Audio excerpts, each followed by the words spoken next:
Welcome po sa ating Beat COVID-19 Virtual Presser. Ako po ang haharap sa inyo today bilang si Yusek Vergere po has equally important tasks. So it has already been 4 months since we declared the state of public health emergency for COVID-19. At nagpapasalamat po kami sa inyong lahat for all your sacrifices over the last couple of months. Araw-araw, natatanggap niyo ang aming mga updates about the new cases, the number of deaths, and also the number of patients who have already recovered. Ngunit, yung aksyon po natin sa pandemyang ito, hindi po siya nakadepende on the daily cases, yung mga numero natin araw-araw. But it's really based on the patterns or trends that we have over the course of a certain period of time. Noong mga nakaraang linggo, nagluluwag tayo ng mga restrictions. At nakikita natin na tumataas yung number of cases at mabilisang pagkalat ng virus, lalo na in selected areas of the country.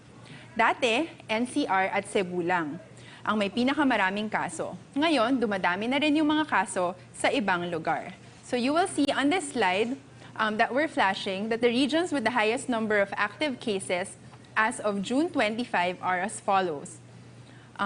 Highest in cases are NCR, Region 7, 4A, Region 3, and 8. At meron din tayong 1,778 active cases na repatriates. Dito naman sa susunod na slide, makikita niyo po yung regions with the highest number of new cases in the last 14 days. So lumalaki na din po ang mga kaso na nanggagaling sa ibang rehiyon. So nakita natin na tumataas yung kaso, for example, ng Region 8 dito. But overall, in total, in the last 14 days, yung pinakamataas pa rin po ay NCR, Region 7, 4A, 3, and our repatriates. So maraming dahilan po ang pagtaas ng mga kaso. First, tumaas po yung ating testing capacity. Noong Mayo, naglalaro between 8 to 10,000 ang ating daily testing output.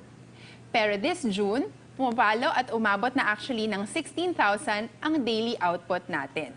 So makikita nyo po sa slide na yan na tuloy-tuloy yung pagtaas po ng daily testing capacity natin.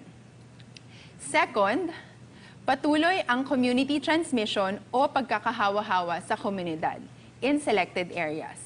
Makikita natin ito sa Cebu, for example, kung saan bara-barangay ang nagkakahawaan. At ang positivity rate nila ay around 32.8%. So anong ibig sabihin nito? Na sa kada 100 na natetest, halos 33 na tao ang nagpa-positive. This is in contrast to what you will see in NCR or in the national picture. So for NCR, our positivity rate is at 7.2%. So 7 out of every 100 nagpa-positive. And the national level, 6.8% naman. So this is in contrast to Cebu na 32.8%. So with all of these, dapat ba tayong mabahala? Oo. Pero dapat ba tayong maging helpless? Hindi, Bakit naman? So first, we know that the critical care utilization rate or yung ability po ng sistema na makapag-accommodate pa ng mga pasyente ay ayos pa tayo according to numbers, except for in certain areas or in certain hotspots, Pero ikalawa, ang mas importante, bakit hindi tayo dapat maging helpless is because we know actually what to do.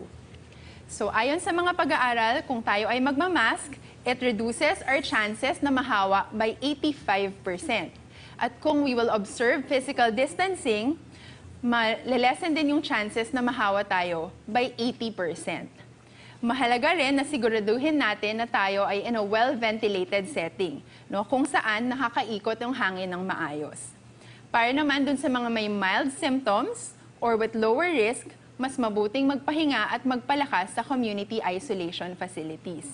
Lalo na kung wala kayong solong kwarto sa bahay. Kasi alam naman natin sa mga pag-aaral na yung mga paghahawa-hawa ay within the household. Sa mga housemates, mataas po yung tsansa ng hawaan.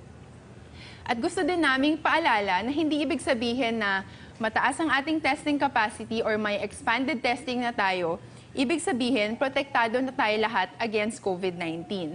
Importante pa rin na gawin natin yung mga healthy habits, yung paghugas ng kamay, pag-wear ng mask, pag-physical distancing.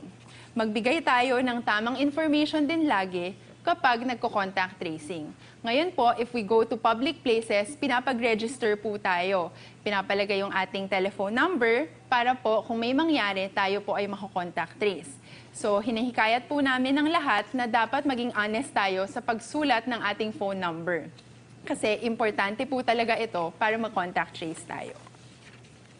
Sa pagresponde naman laban sa COVID-19, huwag natin kakalimutan yung ating mantra. Lokal na pamahalaan yung leader sapagkat sila ay may pinakamay-kilala sa komunidad. Habang naman yung national government po ay nagbibigay suporta para matugunan yung response.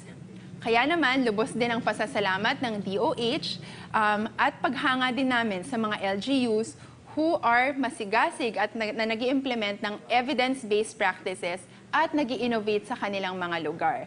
Pinupuri din namin ang mga local officials who are good role models to their constituents. Dahil sila ay nagmamask, sila ay nagpa-practice ng physical distancing at yung madalasang paghugas ng kamay. So para naman po sa ating case bulletin, narito po ang latest para sa araw na to. Makikita po ninyo sa screen mula sa lab submissions kahapon na na-validate as of 4 p.m. today, June 26, mayroon po tayong total confirmed cases na 34,073, kung saan ang nadagdag sa araw na to ay 1,006 cases. We have 788 fresh cases na dagdag sa ating talaan, kung saan 266 ay mula sa NCR, 251 ay galing sa Region 7, at we have 271 from different regions. So the total confirmed po natin, mayroon pong 274 na naka-recover, na kaya't ang total recoveries natin ay 9,182 na. Sa deaths naman, mayroon na pong nadagdag na 12, kaya sa kasalukuyan po, nasa 1,224 deaths na tayo. Of these, 12 reported deaths, 10 occurred in June. So as for the questions from the media, so the DOH has clarified that the occupancy of ICU beds and mechanical ventilators does not necessarily correspond to the number of confirmed severe and critical cases. Paano po ito nangyari? At may sapat po ba na critical care facility in emerging hotspots in critical areas? This question is from Ms. Caroline Bongkin of CNN Philippines. So yung mga ICU beds po natin at mechanical ventilators ay hindi po katumbas ng numero ng mga confirmed severe at critical cases dahil kasama po sa bilang ng occupied beds ang mga suspect at probable cases na may severe at critical na sakit, no? Sa ngayon, bagaman may iilang lugar na papalapit na sa high risk ang kanilang critical care utilization rate, may sapat pa rin po tayong supplies at equipment sa ating mga health facilities para tugunan ang mga pangangailangan ng pasyente. Sa ngayon, ang critical care utilization rate sa Region 8, kunwari ang isang emerging hotspot natin, ay may ICU utilization rate of 10% at MEC vent utilization rate of 5%. As of June 25, 2020 yan. For the entire country, ang critical care utilization rate po natin ay nasa 36.56%. For Cebu City in particular, as of June 24, the ICU utilization rate is at 55%, and isolation utilization rate is at 84.7%. At ang MEC vent utilization rate po nila ay 50%. So makikita nyo po, medyo mataas po ang utilization rate natin sa Cebu. Are health workers required to still conduct swab testing on all deceased patients? This is in line with reports on social media of some health workers still needing to swab dead bodies. Can you please elaborate more on the DOH's protocol on deceased patients and kamusta po ito so far, including yung mga morgues? So this question is from Gabi Parlade of the Daily Tribune. So naglabas na po kami sa DOH ng Department Memorandum on Proper Handling of the Remains of Suspect, Probable, and Confirmed COVID Cases. Ayon dito, yung mga suspect, probable, COVID-19 patients na namatay habang naghihintay po ng results nila are going to be considered as a confirmed case, no, when they are handled. Ibig sabihin, wala nang kakaibahan kung suspect, probable, or confirmed sila kapag nagsagawa ng testing bago sila namatay. In general, hindi din po namin nire-recommend ang post-mortem testing para sa COVID-19 suspects or pag-test after na nila pumanaw dahil wala pong sapat na ebidensya na mataas yung magiging yield ng kanilang test. At lastly, tungkol naman po sa morgue, patuloy ang pakikipag-ugnayan ng DOH at DILG sa mga LGUs to ensure na merong sapat na funerary services. No? So far, wala naman po tayong nakukuhang reports na nagkakaproblema pa tayo dito. So, alright, we'd like to remind everyone na hanggang wala po tayong vaccines, let us not be complacent. Let's continue our anti-COVID habits, no? Of hand washing, of wearing our mask, and of physical distancing. Ito yung mga simpleng bagay lang na pwede nating gawin so that we can all be the solution. Let's be responsible for ourselves, for our families, for our loved ones, and for all the members of our community. For more information po, and for more health tips, please visit Healthy Pilipinas website and Healthy Pilipinas Facebook page. Tandaan, together we can be the solution, and together we can beat COVID-19.